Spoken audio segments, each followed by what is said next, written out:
Okay, it's a random Tuesday and you're strutting down the street like it's a pride parade, except the float is your bank account and it's not on fire, it is fire. You're not rich, you're just calm because you finally know what your financial independence number is and you're working toward it. This is Queer Money episode 627, and today we're getting brutally honest. Honesty is the key here about the sneakiest reason that you stay financially stressed. Sneak peek, it's not because you're broke, you're just in denial. Hey there, it's David here in cold Ohio. Real quick, I want to tell you to skip the cliches when it comes to freedom. Invest in real mobility through the Optimized Portugal Golden Opportunities Fund. More about that from John in just a bit. All right, let's discuss the most common money delusion, especially in the LGBTQ plus community. We either overestimate our achievements or we underestimate our failures. That's right. We'll tell ourselves, I'm doing just fine, or I don't even spend that much, or I deserve nice things, or it's been a rough week and I really need this treat.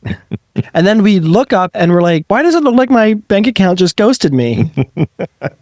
Right? The number one thing keeping you from financial freedom is honesty. We're all lying to ourselves about our personal economies, similar to somebody else who's lying about the real economy. Who's that? DJT. So let's get honest about how we're not honest with ourselves about honesty. And to be clear, we know these things because we were these things. Kicking us off is this I don't have a spending problem. So the truth is that most of us aren't brutally honest about our finances because honesty requires us to do one thing. That's something that we seem to avoid like an STD. And that is looking at the numbers. Because when you look, the numbers, as J-Lo says, get loud. And the numbers will say things like, hey babe, you don't have a dining out hobby. You have a dining out identity. Or you don't have a few subscriptions, you have Subscription Hell the Musical featuring Nicki Minaj. Right? And listen, this isn't shame. This is a strategy that we use against ourselves. You see, money responds to truth. It's just like Maya Angelou said, do the best you can until you know better. Then when you know better, do better. But the question is, are we even trying to know better? And the other problem is the I don't even know what I bring home problem. Here's another one. A lot of us think, for example, that we earn $100,000 when we actually earn taxes, insurance, retirement contributions, a sobriety deduction here or there. Oh, and this much smaller number, this is the number you actually bring home. Right? You can't build a plan on gross income. That's gross. That's like planning your summer body based on the lighting in the locker room mirror. Your real life runs on net pay. That is the number that hits your checking account every single paycheck. Next up is the avoid the truth problem, and it's not because you're lazy. Here's where we make this gay and we make it real. A lot of us grew up feeling that we weren't chosen, so we feel like we have to buy that feeling. We learned to perform success because for many queer people, success felt like a cover charge for love and safety. Right, so we avoid looking at the numbers because deep down inside, we're scared that the numbers will say things like, you're not safe, or you're funding the appearance of fabulous rather than really building fabulous. This is a nervous system thing. Not a character flaw. But you know what's even scarier than that truth? Paying for the same coping mechanism over and over, year after year, and calling it a personality. So moving on is a perception problem that financial freedom means I can buy whatever I want. Most people hear financial freedom and translate it as I can spend as much as I want, whenever I want, on whatever I want. That's not freedom. Real financial freedom is boundaries, guardrails, the ability to say, I can afford it, but I'm not buying it because future me deserves rights too. You know, what many people might call boring.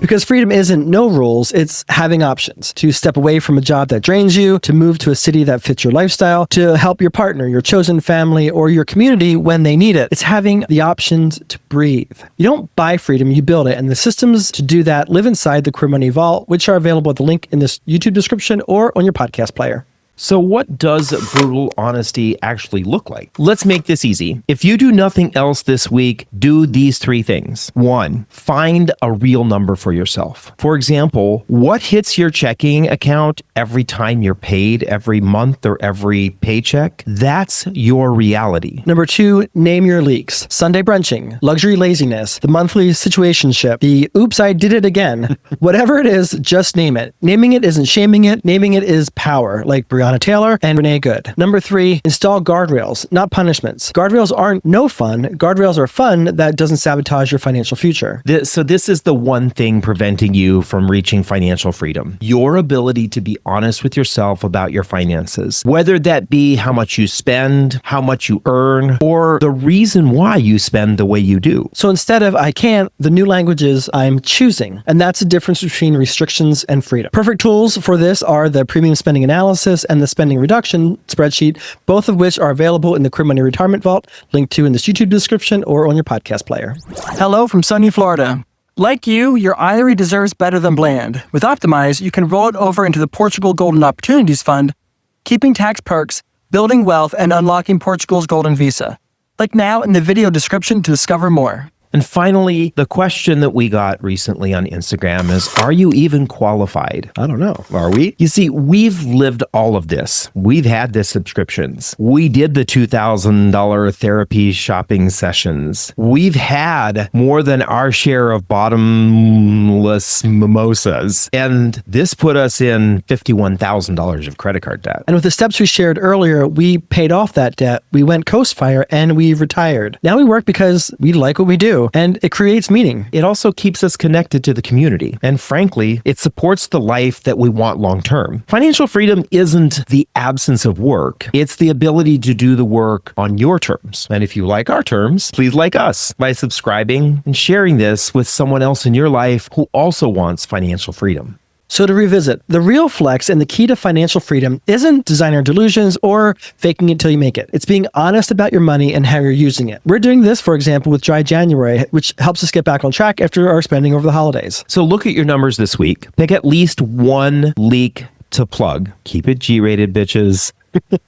Start building a life that feels chosen without having to buy that feeling. So let us know in the comments on this YouTube video or wherever you're connecting with us, what is one step that you'll commit to taking this week to fill your financial hole? Then join us next week when we cover the top 5 countries with the easiest visas for gay retirees. And until next time, stay fabulous. And if you'd like to get more happiness from your spending and get a sneak peek at that spending analysis in the Queer Money Retirement Vault, catch this video here